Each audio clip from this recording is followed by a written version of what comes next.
Hey everybody, it's me, Brad, for your Carnivore Curmudgeon, and today I'm going to show you how I made one of these. Fishy, salty, bacony, delicious snack surf and turf sardine popper. Let's see how it's done. So first we need to get them drained off. I just put a strainer in a bowl and got myself a can of sardines packed in water from Walmart. I think it cost me 99 cents for this can. I always keep several in the pantry, take them to work sometimes, eat them at home sometimes, and had this idea for maybe making it a little leveled up, and we're going to see together whether or not it works. So, very carefully, because they are so soft and so delicate, I put them into the strainer, and then I separated them again, being as careful as I can to keep them intact. That's part of what I want here to make a quote unquote popper. And once I get them all drained off and separated, then I took a fork. So, because I found that if I tried to use my fingers, I was kind of mashing them and breaking them up. And I just sort of delicately put these on a piece of parchment paper. And the purpose of the parchment paper is to keep them from sticking, because in a minute we're going to put them in the freezer. Now, typically you would not freeze sardines. It's just going to turn them to absolute mush. But I want these to be just a little bit firm so that they can hold up to the cooking process. So into the freezer they go for just about 15 minutes. I would say 20 minutes maximum.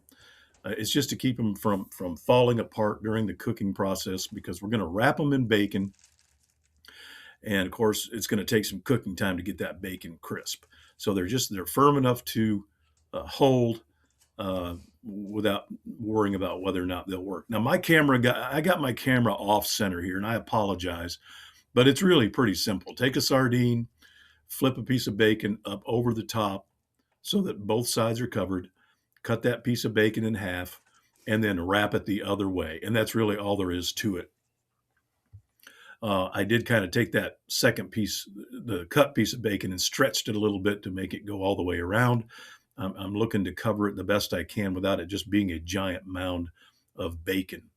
And then you can also, if your sardines are small like these were, you can put these sardines um, next to one another and make kind of a double sardine wrap, sort of the yin and yang style, where the fat end is spooning with the thin end in order to for the most room on the piece of bacon.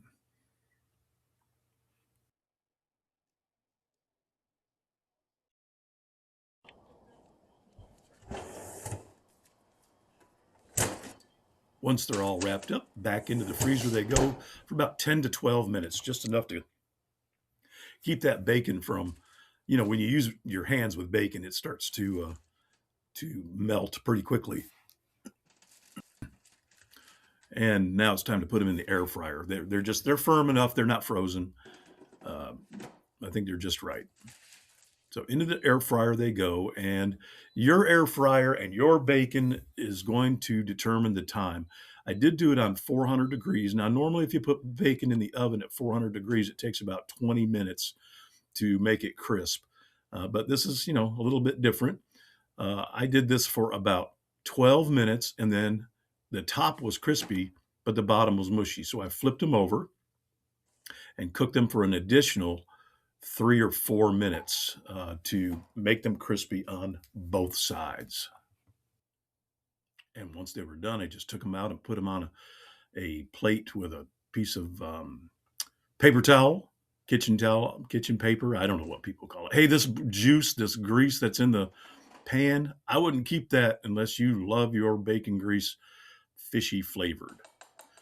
Then, as they were cooling, I made just a really simple sauce. I just wondered if maybe a dipping sauce would be tasty with these. All I did is put a couple tablespoons of sour cream in a tiny bowl with some Frank's hot sauce. And now it's time to try them out. They've cooled enough, they're not going to burn my mouth. They're firm, they're crispy. Let's see how they taste.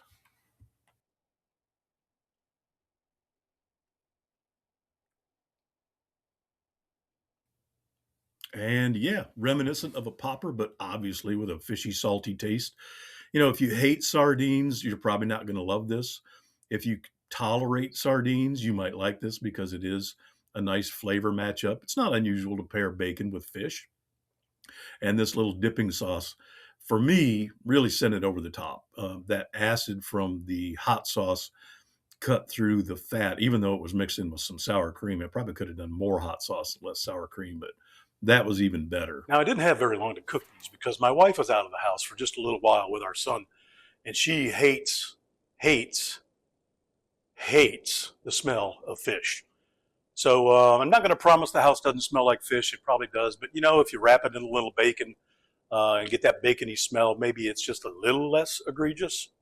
But mostly, it tasted to me a little reminiscent of tuna salad. When you put tuna salad um, in a bowl with bacon bits, which is how a lot of people make it, hard-boiled eggs, things like that, tasted similar to that. Not overly fishy, but I think that that little bit of sauce really, especially with the hot sauce in it, kind of cut through the fat. The acid, I think, helped cut through the fat of both the sardine and the bacon. So it made it just one notch above just regular plain. But that being said, it was fine plain. I like sardines. I like bacon. Put them together, and in a few minutes, you got a nice little snack. Tomorrow, I'm going to find out if they're any good cold because I'm going to take them to work. Thanks for watching, and I hope to see you next time.